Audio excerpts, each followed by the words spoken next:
Hello guys, welcome to my at cook channel. ছোলার ডালের হালুয়া অনেকে হয়তো বানাতে যান কিন্তু পারফেক্টলিভাবে বানাতে পারেন না, বা অনেকে সুজির হালুয়া বানিয়েছেন কিন্তু ছোলার ডালের হালুয়া বানাননি বাড়িতে। তার কারণে আজ আমি খুবই সহজ অ্যান্ড সিম্পলভাবে কিভাবে ইজিলি বাড়িতে বানিয়ে নিতে পারবেন ছোলার ডালের হালুয়া দেখে নেব আজকের এই রেসিপিটা। প্রথমে এখানে আমি নিয়ে নিয়েছি প্রায় 250 থেকে 300 গ্রাম ছোলার ডাল। এখানে আমি ছোলার ডাল ফ্রেশ আমি নিয়ে নিয়েছি। ছোলার ডালের মধ্যে যখন ছোলার ডালটা নেবেন তখন দেখে নেবেন যে ছোলার ডালের মধ্যে কোনো কাঁকড় তো নেই। কাঁকড়গুলো ভালোভাবে বেছে নেবেন। ছোলার ডালটা এখানে আমি ভালোভাবে বেছে নিয়ে এবার ছোলার ডালটাকে আমি প্রায় 2 থেকে 3 কাপ পরিমাণে জলে ভিজিয়ে রাখবো। এটা চাইলে আপনারা 1 থেকে 2-3 ঘন্টাও ভিজিয়ে রাখতে পারেন, বা অনেকে রাত থেকে ভিজিয়ে রাখে সকাল পর্যন্ত। এখানে আমি প্রায় 1 ঘন্টা ভিজিয়ে রেখেছিলাম। এবার এর মধ্যে আমি জল দিয়ে ভালোভাবে ভিজিয়ে নিচ্ছি, জল দেওয়াটা দেখালাম না। 1 ঘন্টা ভিজিয়ে রাখার পর ছোলার ডালগুলো প্রায় অনেকটাই ফুলে গেছে, দেখতেই পাচ্ছেন। এটা আমি জল ছেঁকে নিয়ে নিয়েছি। এবার ছোলার ডালগুলোকে ভালোভাবে 2 থেকে 3-4 বার ধুয়ে নেব, কারণ ছোলার ডালের মধ্যে অনেকটা কিন্তু ধুলো থাকে, তার কারণে আগে ফ্রেশ করে ধুয়ে নেব। ছোলার ডালগুলোকে এবার আমি একটা মিক্সিং জারের মধ্যে দিয়ে দেখুন কতটা সুন্দর ফুলে গেছে। এবার এটাকে ভালোভাবে পেস্ট বানিয়ে নেব। আর ছোলার ডালগুলোকে ভিজিয়ে রাখার পরেই কিন্তু ভালো করে পেস্ট বানানো যায়। ভালোভাবে আপনারা চাইলে 30 মিনিটও ভিজিয়ে রাখতে পারেন। এবার এটাকে পেস্ট বানিয়ে নেওয়ার জন্য আমি একটা মিক্সিং জার নিয়ে নিয়েছি। জারের মধ্যে দিয়ে দিচ্ছি 2 মুঠো ছোলার ডাল। 2 মুঠো ছোলার ডাল দিয়ে দেওয়ার পর এবার ভালোভাবে আমি কম কম করেই ভালোভাবে 1/2 কাপ পরিমাণে জল দিয়ে একটু পেস্ট বানিয়ে নেব। খুব স্মুথলিভাবে একটা পেস্ট বানিয়ে নিতে হবে। সমস্ত ছোলার ডালটা আমি এখানে পেস্ট বানিয়ে নিয়েছি। দেখুন কতটা সুন্দর, খুবই সফট একটা পেস্ট বানিয়ে ফেলেছি জল দিয়ে। চাইলে আপনারা জলটা কিন্তু না দিয়ে শুকনো ছোলার ডালকেও কিন্তু এভাবে করে ভালোভাবে একটা পাউডার বানিয়ে নিতে পারেন, তাহলে কিন্তু সেটা সুজির মতো করে ছোলার ডালের হালুয়া বানিয়ে নেওয়া যায়। এখানে আমি পেস্ট বানিয়ে দেখাচ্ছি আপনাদের। যদি আপনারা চান যে পাউডার ভাবে ছোলার ডালগুলোকে দিয়েও সুজি ভালোভাবে হালুয়া বানিয়ে নিতে, তাহলে কমেন্ট সেকশনে জানাবেন, আমি অবশ্যই করব। এবার এটাকে আমি হালুয়া বানানোর প্রসেসে চলে যাচ্ছি। হালুয়াটা পারফেক্ট বানিয়ে নেওয়ার জন্য এখানে আমি 2 চা চামচ দিয়ে দিলাম ঘি।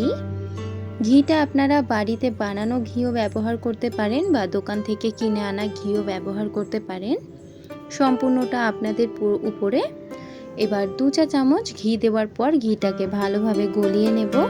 গলিয়ে নেওয়ার পর এবার কড়াইয়ের চারিদিকটা আমি এখানে লাগিয়ে দিচ্ছি, যাতে ঘিটা যখন আমরা ছোলার ডালের পেস্টটা দেব তখন যাতে কড়াতে না যেন আটকায়, তার কারণে। আর ছোলার ডালের যেহেতু পেস্ট বানিয়েছি, কড়াইতে দিলে হালকা একটু আটকাবে। এটাকে ভালোভাবে ঘন করে করে নাড়াচাড়া করে তারপর কিন্তু মিক্স করে যেতেই হবে।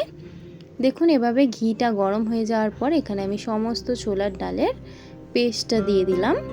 এবার ভালোভাবে আমি একটু সময় ধরে নাড়াচাড়া করে, যাতে পুড়ে না ধরে, হাতা দিয়ে অনেকটা পরিমাণে নাড়াচাড়া করে নেব। যখন ছোলার ডালের পেস্টটা দেবেন তখন কিন্তু একটু কড়াইয়ে ধরে যেতে পারে, যেহেতু এটা পেস্ট ছিল। আর যদি আপনারা পাউডার দিয়ে করেন তাহলে কিন্তু এটা হবে না। এবার হালকা হাতে ভালোভাবে খুন্তি দিয়ে নাড়াচাড়া করে এই পেস্টটাকে ভালোভাবে আমরা এভাবে শুকিয়ে নেব। ঘিয়ের সঙ্গে একটু ভেজে নেব, যাতে ঘিয়ের একটা সুন্দর স্বাদ হয় হালুয়ার মধ্যে। ভালোভাবে দেখুন এভাবে করে একটু ঝুরঝুরে হয়ে গেলেই তারপর এর মধ্যে আমি মিক্স করব লিকুইড মিল্ক।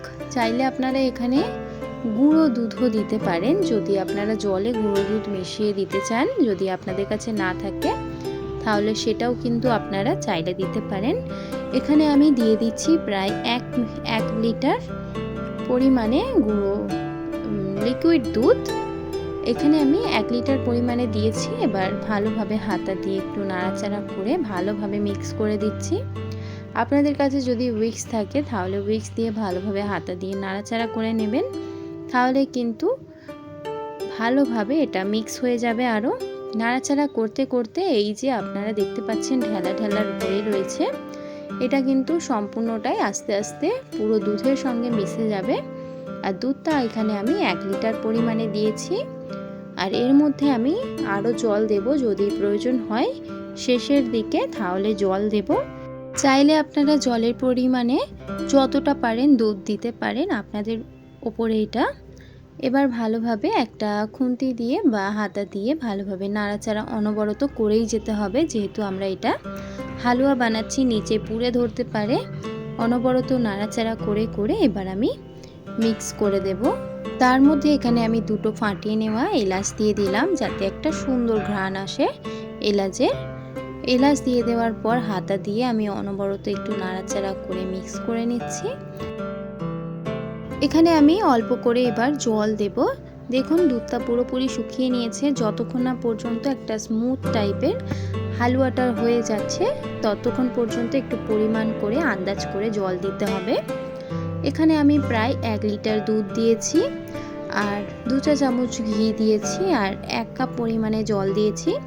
আর এর পরেও কিন্তু জল ব্যবহার করব, অল্প অল্প করে দেব, তাহলে কিন্তু স্বাদটা ভালো হবে। হালকাভাবে একটু নাড়াচাড়া করে অনবরত খুন্তি দিয়ে একটু নাড়াচাড়া করে নিচ্ছি। তারপর পারফেক্ট হালুয়ার কালারটা আনার জন্য এখানে আমি পাউডার জাফরান ব্যবহার করলাম। চাইলে আপনারা শুধু জাফরানও ব্যবহার করতে পারেন দুধের মধ্যে মিক্স করে। এখানে আমি গুঁড়ো জাফরানটা ব্যবহার করেছি। এবার হাতা দিয়ে মিক্স করে দিচ্ছি, যাতে পারফেক্ট একটা কালার চলে আসে হালুয়ার। যেহেতু ডালের হালুয়া, ছোলার ডালের হালুয়া এই রকমই কালার হয়, তাই আমি কালারটা একটু এনে নিলাম। অনবরত নাড়াচাড়া করতে করতে দেখবেন হালুয়াটার মধ্যে জলটা কিন্তু শুকিয়ে আসবে। সেই পর্যায়ে এখানে আমি স্বাদ পরিমাণে চিনি দিয়ে দিচ্ছি। চিনিটা আপনারা আপনাদের স্বাদ অনুযায়ী হালুয়ার মধ্যে ব্যবহার করবেন। এখানে আমি প্রায় 2 বাটি চিনি দিয়েছি। চিনি দিয়ে ভালোভাবে হালুয়াটাকে এবার আমি মিক্স করে দেব হাতা দিয়ে নাড়াচাড়া করে। আর চিনিটা দেওয়ার পর দেখবেন একটু জল জল ভাব হয়ে যাবে, কারণ চিনিটা ভালোভাবে নাড়াচাড়া করতে করতে লিকুইড হয়ে যাবে। এবার পারফেক্ট একটা হালুয়া তৈরি হবে। চিনিটা দিয়ে দেওয়ার পর হাতা দিয়ে অনবরত একটু নাড়াচাড়া করে নিচ্ছি। চিনিটা দিয়ে নাড়াচাড়া করতে করতে একটা স্মুথ হালুয়া একটা তৈরি হয়ে গেছে, আর কড়া কিন্তু ছেড়ে দিচ্ছে, দেখতেই পাচ্ছেন। এই পর্যায়ে আমি এবার দিয়ে দিচ্ছি এখানে প্রায় 2 চা চামচ পরিমাণে ঘি। ঘিটা এখানে আমি ব্যবহার করছি যাতে হালুয়ার মধ্যে একটা কাঁচা ঘিয়ের গন্ধ থাকে। শেষ পর্যায়ে একটু কিন্তু ঘি দিলে ঘিটা কিন্তু খেতে ভালো লাগে। 2 চা চামচ ঘি আমি এখানে দিয়ে দিলাম। ঘিটা দিয়ে নাড়াচাড়া করে এবার অনবরত একটু 2 থেকে 3 মিনিট মিক্স করে যাচ্ছি। মিক্স করে নিলেই কিন্তু আমাদের ছোলার ডালের হালুয়া পুরোপুরি রেডি। খুবই সহজ অ্যান্ড সিম্পলভাবে আপনারা কিন্তু এই রেসিপিটা সমস্তটা দেখতে পেলেন। দেখুন পারফেক্টলি ভাবে ছোলার ডালের হালুয়া কিন্তু রেডি। আমি আপনাদের একটা চামচের দ্বারাই দেখাচ্ছি যে কতটা সুন্দর থিকনেস নিয়ে একটা স্মুথ হালুয়া বানানো হয়ে গেছে। এভাবে আপনারা খুবই সহজ অ্যান্ড সিম্পলভাবে বাড়িতে খুবই ইজিলি বানাতে পারেন ছোলার ডালের হালুয়া। বাড়িতে কিন্তু সবাই পছন্দ করবে আর সবাই কিন্তু খেতে ভালোবাসবে। এভাবে করে অবশ্যই বানান। আর এই ভিডিওটা যদি ভালো লেগে থাকে অবশ্যই লাইক, শেয়ার অ্যান্ড সাবস্ক্রাইব করে দেবেন। আমার এই চ্যানেলে আপনারা নতুন হয়ে থাকলে চ্যানেলটিকে সাবস্ক্রাইব করে আমার পাশে থাকবেন। দেখা হবে নেক্সট ভিডিওতে। আজকের এই ভিডিওটা দেখার জন্য আপনাদের সকলকে জানাই অনেক অনেক ধন্যবাদ।